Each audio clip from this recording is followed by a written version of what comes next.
Okay, good morning, ladies and gentlemen.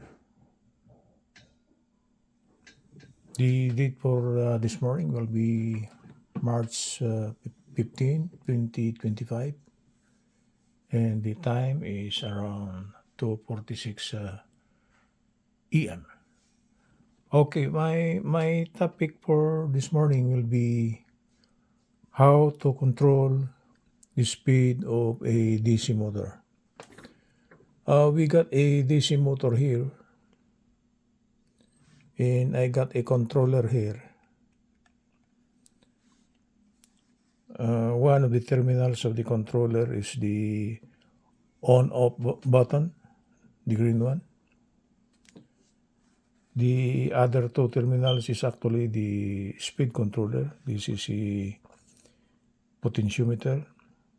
To adjust the speed of this one, we must have to rotate this one clockwise. And the other two terminals is this one here and this one. And this is the power supply terminals. The voltage requirement of this DC motor, this is actually a DC brushless motor. The current consumption is not so big. It's around only 0.20 ampere, 12 volts. So what I have done here is that since this is the positive terminal of the power supply of the motor, going to the controller, this is controller. This controller here got an LED. And this LED bring out the speed of the motor. And this is the negative terminal. So for us to operate this motor here, we must have to apply a positive voltage here. I place my variable power supply to 12 volts. I set it to 12 volts.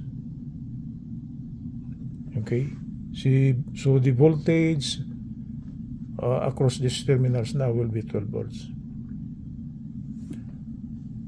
To operate this, what do you call this, DC motor here, either to increase or decrease the speed, okay, we must have to power up. Like what I said, the power supply now is ready, so the voltage across this now is 12 volts.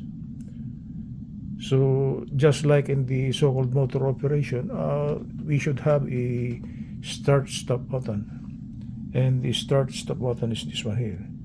So for us now to operate this one, I will just push this one here. Okay. And the motor now operates. And the speed is 0.62 or simply 63. I think, yeah, 63 revolutions per minute. And if we would like to increase or decrease the speed of the motor, we must have to rotate this one. So I am rotating it now. The speed of the motor increases to 75. If I will rotate this one more again, this potentiometer, the speed now is around 81 revolutions per minute. Okay, and as you could see, the DC motor is operating, and summertime is coming. It's not yet summertime, maybe it's springtime now here in the USA, but it's still very cold. But sometimes inside the house it's hot. So instead of using your air conditioner, while working on this table here, I could use this one to cool off myself. Okay, I will try to rotate this one more. And I'm increasing the speed now to around 88 revolutions per minute. Okay, I could increase it to 90, and the maximum is actually 100. I think there's a multiplier here of because at this speed here, this is not 100 revolutions per minute. This could be 100. There should be multiplier here, 100 times 10. So this is actually 1000 revolutions per minute. Okay, if you, I will rotate this potentiometer here counterclockwise. I am decreasing the speed. Like what I said, this is the setup for the speed controller of the DC motor. Okay, and as you can see,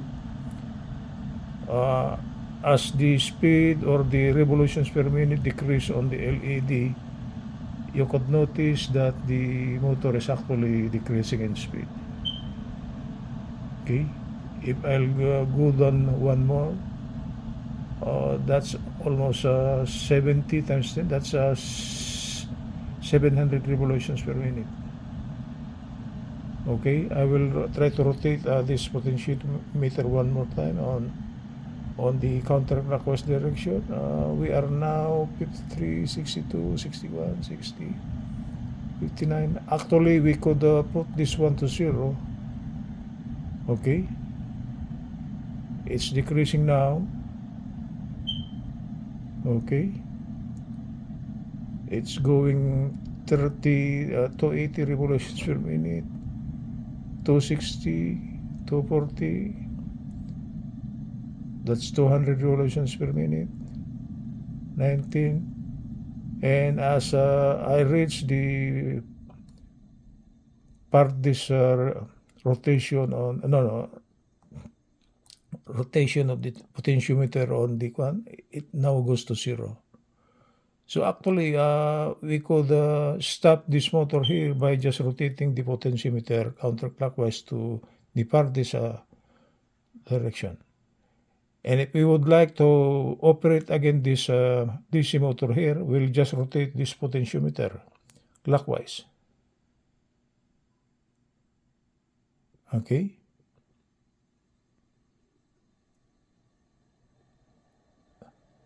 To 40 revolutions per minute, that's times 10. 270.